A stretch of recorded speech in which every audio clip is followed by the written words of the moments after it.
झारखंड मुक्ति मोर्चा के युवा नेता और पूर्व विधायक अमित महतो इन दिनों पार्टी से नाराज चल रहे हैं। यही वजह है कि इन्होंने अपना त्यागपत्र भी पार्टी को दे दिया है। इस मुद्दे पर बात करने के लिए हमारे साथ अमित जी है। इनका अमित जी बहुत बहुत स्वागत है आपका समाचार प्लस में। जी, आपको भी बहुत बहुत धन्यवाद सर। अमित जी, सबसे पहले बात करेंगे कि पार्टी से इन दिनों क्या कुछ नाराजगी थी और क्यों आपने त्यागपत्र सौंप दिया पार्टी को? आप जैसा कि पहले भी जानते होंगे, हमने 1 महीने पूर्व आज 20 जनवरी को हमने ये कहा था कि अगर हेमंत सरकार, इस सरकार में झामुमो भी है, राजद भी है और कांग्रेस भी है, अगर हेमंत सरकार स्थानीय नीति खतियान आधारित नहीं बनाती है और फिर नियोजन नीति खतियान आधारित नहीं बनाती है, साथ साथ ये जो भाषाई अतिक्रमण का दौर जो चल रहा है, इन सारी चीज़ों पर अगर पहल नहीं होती है तो मैं पार्टी से इस्तीफा दे दूंगा। अपने कहे के मुताबिक मैंने 1 महीने में 19 को हमने कहा था, 19 से 19 फरवरी 1 महीने हो गए, 20 तारीख को हमने इस्तीफा दे दिया। अमित जी, गठबंधन की सरकार में हेमंत सोरेन नेतृत्व कर रहे हैं, ऐसे में आप भी काफ़ी नज़दीक रहे हैं उनके। आपने अल्टीमेटम भी दिया था कि 1 महीने के भीतर अगर इस पर सुनवाई नहीं हुई तो मैं त्यागपत्र दूंगा या इस्तीफा दूंगा। तो ऐसे में आपकी बातों पर तरजीह ना देना कैसे देखते हैं? सर, ये हमने अल्टीमेटम कोई धमकी नहीं दिया था, हमने आग्रह किया था बड़े भाई हेमंत जी से। परंतु अगर जो हमारी पहचान है सर, चूँकि हमारी पहचान आज तक हमें मिली नहीं, झारखंड बनने के बाद में हम लोग झारखंडी कहे जरूर गए, परंतु और भी सारे जो लोग हैं उन तमाम लोगों के बीच में हमारा अपना झारखंडी कौन, इस परिभाषा को किसी ने नहीं परिभाषित किया। जब तक जितनी भी सरकारें रही, हम तो कहेंगे भारतीय जनता पार्टी, आजसू पार्टी, कांग्रेस, राजद, झारखंड मुक्ति मोर्चा, किसी ने भी पहल नहीं की। ना ही हमारे जो शीर्ष लीडर कहे जाते हैं, हम बात कर ले बाबूलाल जी की, रघुवर जी की, अर्जुन मुंडा जी की, सुदेश महतो जी की, या फिर मधु कोड़ा जी की, या फिर अपने हेमंत जी की, तो किसी ने इस पर पहल नहीं किया गया। सर, ये काफ़ी तकलीफदेह विषय है। और इन बातों से चूँकि किन्हीं का कोई सरोकार नहीं है झारखंडी से, तो हम तो कहेंगे कि हम जिस तरीके से, जिस जद्दोजहद के साथ में हमारा झारखंड राज्य का निर्माण हुआ सर, निश्चित रूप में बच्चे पैदा होने के बाद में माँ बाप भी बच्चे का नामांकन करते हैं सर, परंतु हम झारखंडी कौन, इसे किसी ने परिभाषित नहीं किया। अब 21 साल के बाद में भी जब बच्चा जवान हो चुका है, आज उसे झारखंडी अपना नाम नहीं मिल रहा है, आज हम तो सर बताइए तकलीफदेह विषय है कि नहीं। तो इसको लेकर हम तो यही कहेंगे कि काफ़ी हमें तकलीफ़ है, और जब नाम नहीं मिला तो हम नाम चाहते हैं और खतियान के आधार पर अपनी नाम चाहते हैं। और जो नियोजन करने का तरीका है सर, आज मैट्रिक वाली और इंटर वाली नीति ले लाई इस सरकार ने, जो कि हेमंत जी की सरकार है। अब बताइए, हम लोग यहाँ पर कितने अरसे से रह रहे हैं ये हमें पता नहीं, हमारे बाप दादा को पता नहीं कि हम 100 साल, 200, 500 साल, कितने साल से रह रहे हैं। और हमारे बच्चों को अगर नौकरी नहीं मिले, जो कि खतियानदारी हैं, जो कि झारखंडी हैं, और कोई बाहर से व्यक्ति आ जाए, कोई बच्चा आ जाए जो कि यहाँ से मैट्रिक पास कर ले और इंटर पास कर ले और कल हमारे ही नौकरियों में अपनी भागीदारी सुनिश्चित करे, तो ये तो सर तकलीफदेह है। और इसका बिल्कुल कई तरह की तकलीफ हैं, कई तरह की चुनौतियां हैं। ऐसे में हम इस सवाल को फिर से लेना चाहेंगे कि तकलीफ तो कई है। ये तकलीफ मतलब पार्टी के जो ये हैं शीर्ष के नेता है दिसोम गुरु शिबू सोरेन, उनसे तकलीफ है आपको, पार्टी से तकलीफ है, या खुद हेमंत सोरेन से तकलीफ थी? क्या तकलीफ?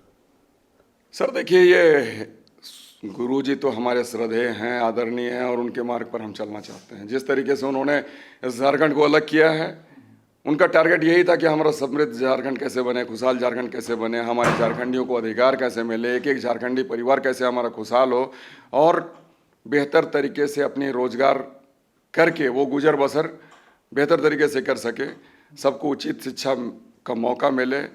तो इन तमाम चीज़ें जो थी गुरुजी में थी, और गुरुजी से हमें कोई गिला शिकवा नहीं है सर। उनके बारे में कुछ भी अगर बात करना गलत तरीके से तो बेमानी होगा। कह सकते हैं हेमंत सोरेन तकलीफ नहीं है, कह सकते हैं हेमंत सोरेन जी ने आपकी बातों को नहीं रखा। हम तो कहेंगे ये सरकार ने, ये जो तमाम सरकार है, और साथ साथ चूंकि मैं झारखंड मुक्ति मोर्चा का था, तो झारखंड मुक्ति मोर्चा के शीर्ष नेता अभी वर्तमान समय में हेमंत जी हैं, चूंकि गुरुजी अस्वस्थ हैं।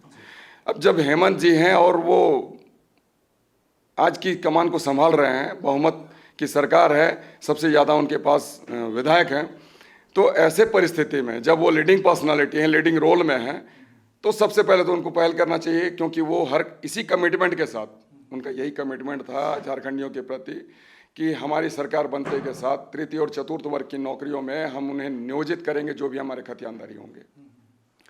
तो हमारी अपेक्षाएं काफ़ी थी, और आज जब झारखंड मुक्ति मोर्चा इस सरकार में सबसे बड़ी अहम भूमिका निभा रही है, तो अगर झारखंड मुक्ति मोर्चा इन 2 साल गुजर जाने के बाद में भी नहीं किया जाना, ये तो दुर्भाग्य है झारखंड का, झारखंडियों के प्रति। अब ऐसे पार्टी में रहकर सर हम अपने आप को कलंकित करें, ये शोभा नहीं देता था। तो फिर ऐसे पार्टी में नहीं रहना, तो फिर कुछ ना कुछ विकल्प तो आपने सोचा होगा, कुछ मन में विचार किया होगा कि कौन है विकल्प, फिर कहाँ जाएंगे, या फिर मतलब कुछ विचार तो कहीं से ऑफर आया है क्या आपको? सर ये ऑफर की बात नहीं, और कि कोई पार्टी हमें ऑफर दे दे, इतनी किसी पार्टी की औकात नहीं अभी के समय में। पहले की बात और थी सर, 2 साल 4 साल 5 साल पहले की बात अलग थी। परंतु अभी ये जानते हैं कि किस तरीके से भाजपा वालों ने यहाँ ठगा है, लोगों को छलने का काम किया है, आजसू वालों ने छलने का काम किया, ठगने का काम किया है, राजद वालों ने, कांग्रेस वालों ने।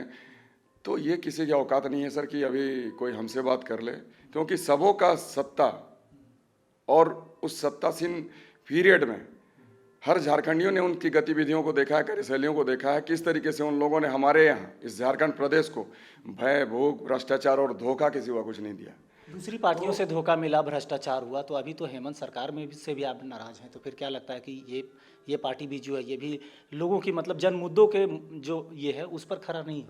बिल्कुल, हम तो यही कह रहे हैं सर, जिन जनभावनाओं के साथ हमारी इस राज्य में झारखंड मुक्ति मोर्चा बैठी, सरकार का गठन हुआ, आज वो खुद ही अपने एजेंडे से भटक गई है। आप हाथों में किसी को रोजगार नहीं देंगे तो वो व्यक्ति कल क्या करेगा? लाचार, बेबस, भूख के मारे उल्टा पुल्टा काम करेगा, आपराधिक तत्वों को बढ़ावा मिलेगा, यहाँ पर जो है उग्रवादी तत्वों को बढ़ावा मिलेगा। तो आज जब हमारा ये झारखंड है, समृद्ध प्रदेश के नाम पर जाना जाता है, सबसे ज़्यादा सर हम ही रॉयल्टी देते हैं, झारखंड वाले लोग देते हैं इस हिंदुस्तान को। और यदि हमारी यहाँ पर गरीबी, भुखमरी हो तो कौन व्यक्ति कितना बर्दाश्त करेगा? तो आज आलम यह है कि भ्रष्टाचार की आपने बात की, भ्रष्टाचार किसी भी ऑफिस, किसी भी दफ्तर में आप चले जाइए, बगैर पैसे कोई काम नहीं होता। हम तो कहेंगे ब्लॉक, थाना, अंचल, आपके जिला मुख्यालय, सचिवालय, मंत्रालय तक। तो फिर हेमंत सरकार में कौन साथ दे रहा है इनको? सह देने वाले लोग जो भी हैं, बाहरी हैं, बाहर के लोग आप देख लीजिए, बहुत सारे हमारे सेक्रेटरी हैं हर विभाग के। अब कौन सा सेक्रेटरी हमारे यहाँ का है? हमारे यहाँ पर इस राज्य में जो 24 जिले हैं, इन 24 जिलों में कितने डीसी हमारे हैं, अपने हैं, जो कि इस झारखंडी खतियानी हैं, और कितने एसपी हमारे हैं जो कि हमारे खतियानी हैं। हमारे जितने भी आयोग हैं सर, जेपीएससी की बात कर लें, जेएसएससी की बात कर लें, जैक की बात कर लें, तो कितने लोग हमारे अपने खतियानी लोग हैं, कितने लोग झारखंडी हैं। जब झारखंडी व्यक्ति हमारे इन सारी पदों पर आसीन नहीं होंगे सर, तो कौन झारखंड के बारे में कितना सोचेगा? कौन इसके लिए बेहतर पॉलिसी का निर्धारण करेगा? क्यों करेगा? हर व्यक्ति को, अगर कोई यूपी वाला है तो यूपी वालों के प्रति फेवर करते हुए अपना कोई नियमावली बना देगा। अगर कोई बिहार का है तो बिहार के प्रति अपना नज़रिया रखेगा। अगर कोई महाराष्ट्र का है, गुजरात का, हरियाणा का है, बॉम्बे का है, तो अपने अपने तरीके से वो लोग रखेंगे। और यही नतीजा है सर कि आज हमारे बीच में जो ये भाषा का जो बीज बोया जा रहा है, आपसी वैमनस्य फैलाया जा रहा है, लोगों के बीच में भाईचारगी नष्ट की जा रही है, तो कहीं ना कहीं ये भाषा भी है सर। अब बताइए सर, भारतीय जनता पार्टी और आजसू पार्टी वालों ने क्या किया? ये जो भाषाएं अभी जो आ रही है, जो आप देख रहे हैं, भोजपुरी, मगही जैसे भाषा, अंगिका जैसे भाषाओं को पहले तो राज्य में ले लाया, राज्य स्तरीय बना दिया, फिर बाद में अभी इन लोगों ने क्या किया?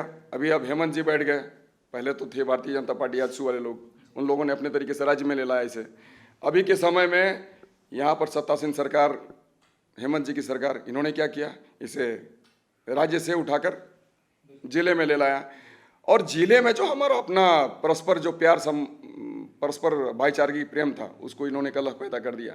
हम तो कहेंगे ये भाषा को लाकर इन लोगों ने दरार पैदा करने का काम किया है। हर कोई जानता है सर कि हमारे यहाँ 5 जनजातीय भाषा है, 4 क्षेत्रीय भाषा है, और अब तक कोई विवाद नहीं था। हम तो कहेंगे कि नियोजन का जो आधार हो, नौकरियों में नियोजन का आधार सिर्फ और सिर्फ खतियानी होना चाहिए था, और इसके अलावा कुछ नहीं। अमित जी, कुल मिलाकर कह सकते हैं कि स्थानीयता हो या भाषाई विवाद हो या तमाम मुद्दों को लेकर जहां सरकार के वादे हैं, दावे हैं, ऐसे में युवा जो है कहीं ना कहीं खुद को उपेक्षित महसूस कर रहे हैं। लेकिन युवा नेता यानी कि अमित महतो अब क्या, आगे क्या कुछ आप विचार किए, आगे क्या करेंगे? सर, हमने आपको पहले ही भी कहा कि जो रास्ता झारखंड निर्माण के लिए था, गुरुजी ने अपनाया, विनोद बाबू ने अपनाया, निर्मल महतो ने अपनाया, जयपाल सिंह मुंडा ने अपनाया, हमारे रामदयाल मुंडा ने अपनाया, या फिर और भी जो हमारे इस राज्य के अग्रणी रहे योद्धा, साथ साथ इस राज्य की बात नहीं कर रहे सर, हमारा तो ये पुराना इतिहास है। अंग्रेजों के विरुद्ध लड़ाई लड़ने वाले रघुनाथ जी है, अंग्रेजों के विरुद्ध लड़ाई लड़ने वाले सिद्धू कान्हू, चांद भैरव, नीलांबर पीताम्बर, शेख भिखारी जैसे लोग हैं, वीर बुद्धू जैसे लोग हैं, टाना भगत जैसे लोग हैं। तो इन तमाम लोगों ने अंग्रेजों के खिलाफ लड़ाई लड़ी, हमारे गुरुजी जैसे लोगों ने इस झारखंड के लिए लड़ाई लड़ी। तो क्या हमारा ये फर्ज नहीं बनता सर कि हम झारखंडी के प्रति लड़ाई लड़ें? तो उनका जो वो हमारे आदर्श हैं, वो हमारे प्रेरणा स्रोत हैं, हम उनसे ही ऊर्जा ग्रहण करते हैं और उसमें से ही हमें ऊर्जा घुसती है। यानी अमित महतो अब संघर्ष का रास्ता अपनाएंगे? बिल्कुल सर, संघर्ष ही हमारा रास्ता है। आप भी जानते हैं सर, अगर कभी शांति होती है तो क्रांति के बगैर शांति नहीं होती है। अब ये क्रांति की लहर फैल गई है झारखंडियों में, खतियानदारियों में। आने वाले दिनों में देखने को मौका मिलेगा सर कि हमारा झारखंड किस तरीके से ऐसे गद्दारों को, जो अपने आप को माटी पुत्र कहते हैं, और इस तरीके से हमारे लोगों के अधिकारों का हनन करते हैं, चाहे जेपीएससी जेएसएससी के माध्यम से नौकरियों की बात करें, या फिर हमें जो हक मिलने चाहिए, हमें जो पहचान मिलनी चाहिए, हमें जो सम्मान मिलने चाहिए, नहीं मिलते हैं। तो ऐसे गद्दारों को, और साथ साथ जो हमारे कुछ एक लोग हैं जो कि बीच बीच में कहते रहते हैं कि हमें अपना अलग राज्य चाहिए हमारे इस झारखंड में आकर, भाई वो जहाँ के हैं हम तो उन्हें यही नसीहत देंगे। यानी आप तो ये भी कह सकते हैं अमित जी, आप तो सर बगैर मतलब हमसे बैर मत लगो। आप जहाँ जिस स्टेट से आए हो उस स्टेट में जाके फिर से अपना अलग राज्य मांग लो, और ये जो धमकी देते हैं उस ऐसे धमकियों से खतियानधारी डरने वाला नहीं है। अमित जी, आप कह सकते हैं कि झामुमो क्या राज्य के साथ गद्दारी कर रही है? झामुमो ही नहीं, ऐसे तमाम लोग जो कि अपने आप को झारखंडी कहते हैं, झारखंडी का मेटा, झारखंडी की बेटी और यहाँ की भूमिपुत्र कहलाते हैं, आज अगर सर आप झारखंडियों के साथ में ही पीठ में छोरा घोंपने का काम करिएगा, उसका अधिकार से उसको वंचित करिएगा, तो हम क्या कहेंगे आपको? झारखंड का पुत्र और झारखंड का बेटा कहेंगे? आपको सपूत कहेंगे क्या? तो ये सब चलने वाला नहीं है सर। हम तमाम ऐसे लोगों का विरोध करते हैं, और झारखंडी तमाम एक एक खतियानदारी भी ऐसे लोगों का विरोध करने के लिए बेताब हैं, आबरू। बिल्कुल। तो झारखंड की हेमंत सरकार जहां राज्य के लोगों के सर्वांगीण विकास की बात कर रही है, ऐसे में युवा कहीं ना कहीं रोजगार, नियुक्ति और लगातार आंदोलन पर हैं। इन सभी मांगों को लेकर बावजूद लोगों की अपेक्षाएं, लोगों की जो उम्मीद है वो पूरी नहीं हो रही है। वहीं दूसरी ओर झामुमो से युवा नेता, पूर्व विधायक अमित महतो भी इस बात से इत्तेफाक नहीं रखते कि झारखंड के लोगों का सर्वांगीण विकास हो रहा है, और यही वजह है कि अमित महतो अब संघर्ष का रास्ता अपनाएंगे। अब इनके संघर्ष के रास्ते में कितनी चुनौतियां आएंगी और कितनी सफलता मिलेगी, ये आने वाला समय बताएगा। अपने सहयोगी नवल के साथ मोइजुद्दीन, समाचार प्लस, रांची। समाचार प्लस, खबर वही जो हमने कही।